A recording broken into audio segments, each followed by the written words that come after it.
2222111005. Saya Prodi Pendidikan Bahasa dan Sastra Indonesia, Fakultas Bahasa dan Seni, Universitas Negeri Medan. Di sini saya akan jelaskan mengenai model pembelajaran di Discovery Learning dalam kurikulum 2013 maupun kurikulum Merdeka, dan juga merupakan tugas dari mata kuliah perencanaan pembelajaran bahasa Indonesia yang diampu oleh Bapak Dr. Syamsul Arif MPD dan Ibu Lasina Syalagan MPD.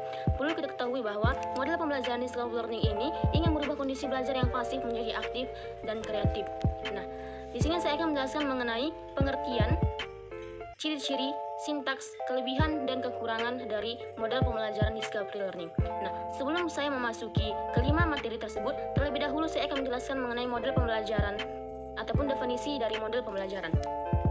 Menurut Sukamto pada tahun 1995, halaman 78 mendefinisikan model pembelajaran adalah kerangka konseptual yang melukiskan prosedur sistematif dalam mengorganisasikan pengalaman belajar untuk mencapai tujuan belajar tertentu dan berfungsi sebagai pedoman para perancang pembelajaran dan pengajar dalam merencanakan dan melakukan aktivitas pembelajaran. Nah, dalam Discovery Learning ini, model pembelajaran ini menekankan agar siswa mampu menemukan informasi dan memahami konsep pembelajaran secara mandiri dan berdasarkan kemampuan yang dimilikinya, namun tidak tanpa bimbingan serta pengawasan dari guru, agar pembelajaran yang mereka dapatkan terbukti benar. Nah, sekarang kita akan memasuki materi yang pertama mengenai definisi dari model pembelajaran Discovery Learning ini. Nah, menurut Brunner Levensois dalam Emetenboom pada tahun 1986 halaman 103, model Discovery Learning ini didefinisikan sebagai proses pembelajaran yang terjadi bila pelajar tidak disajikan dalam bentuk finalnya, tetapi diharapkan mengorganisasikan sendiri. Adapun menurut Budi Ningsih pada tahun 2005 halaman 43, model Discovery Learning adalah cara belajar memahami konsep, arti, hubungan melalui proses intuitif untuk akhirnya sampai kepada suatu kesimpulan. Dan selanjutnya kita memasuki ciri-ciri Discovery Learning. Nah, dalam model Discovery Learning ini memiliki ciri tersendiri sehingga dapat ditemukan perbedaan dengan model pembelajaran lainnya. Ada 3 ciri utama. Ciri utama belajar dengan model pembelajaran Discovery Learning ini. Yang pertama itu ada mengeksplorasi dan memecahkan masalah untuk menciptakan, menggabungkan, dan mengeneralisasi pengetahuan. Yang kedua berpusat kepada peserta didik, dan yang ketiga kegiatan ini untuk menggabungkan pengetahuan baru dan pengetahuan yang sudah ada. Kita memasuki materi yang ketiga mengenai sintaks model pembelajaran Discovery Learning. Menurut Syah pada tahun 2004 pada halaman 244 dalam mengaplikasikan metode Discovery Learning di kelas, ada beberapa prosedur yang harus dilaksanakan dalam kegiatan belajar mengajar. Yang pertama itu ada stimulasi ataupun pemberi rangsangan. Pada tahap ini berfungsi untuk menyediakan kondisi interaksi belajar yang dapat mengembangkan dan membantu siswa dalam mengeksplorasi bahan. Dalam hal ini, Brunner memberikan stimulation dengan menggunakan teknik bertanya, yaitu mengajukan pertanyaan-pertanyaan yang dapat menghadapkan siswa pada kondisi internal yang mendorong eksplorasi dalam belajar. Yang kedua ada problem statement ataupun identifikasi masalah. Nah,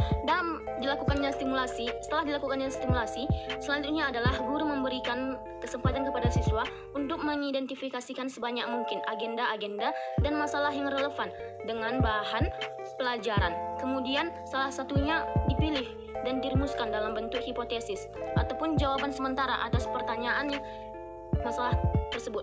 Nah, sedangkan permasalahan yang dipilih itu selanjutnya harus dirumuskan dalam bentuk pertanyaan ataupun hipotesis, yakni pernyataan sebagai jawaban sementara atas pertanyaan yang diajukan. Yang ketiga ada collection atau tahap pengumpulan data.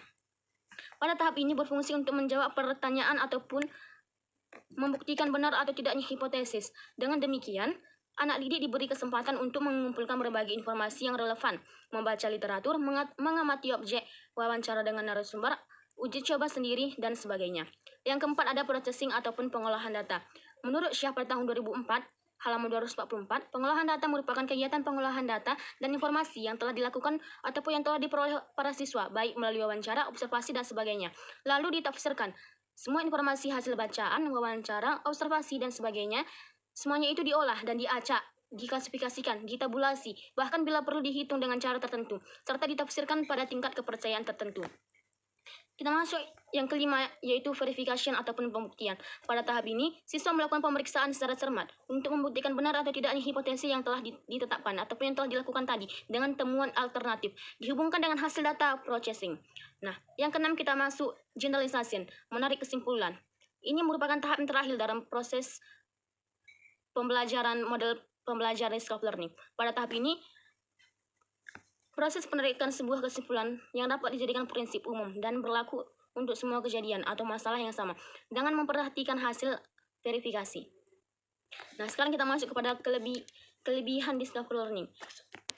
Dalam model pembelajaran yang beragam tentunya memiliki kelebihan dan kekurangan yang berbeda pula. Kelebihan discovery learning ini memiliki beberapa kelebihan. Yang pertama yaitu membantu siswa untuk memperbaiki dan meningkatkan keterampilan dalam proses kognitifnya. Yang kedua, ada pengetahuan diperoleh melalui metode ini sangat pribadi dan ampuh karena menguatkan pengertian, ingatan, dan transfer. Yang ketiga, menimbulkan rasa senang kepada siswa agar tumbuhnya rasa menyelidiki dan berhasil dalam melakukannya. Yang keempat, ada metode yang memungkinkan siswa berkembang dengan cepat sesuai dengan kecepatannya sendiri. Yang kelima, menyebabkan siswa mengarahkan kegiatan belajarnya sendiri dengan melibatkan akalnya dan motivasi sendiri.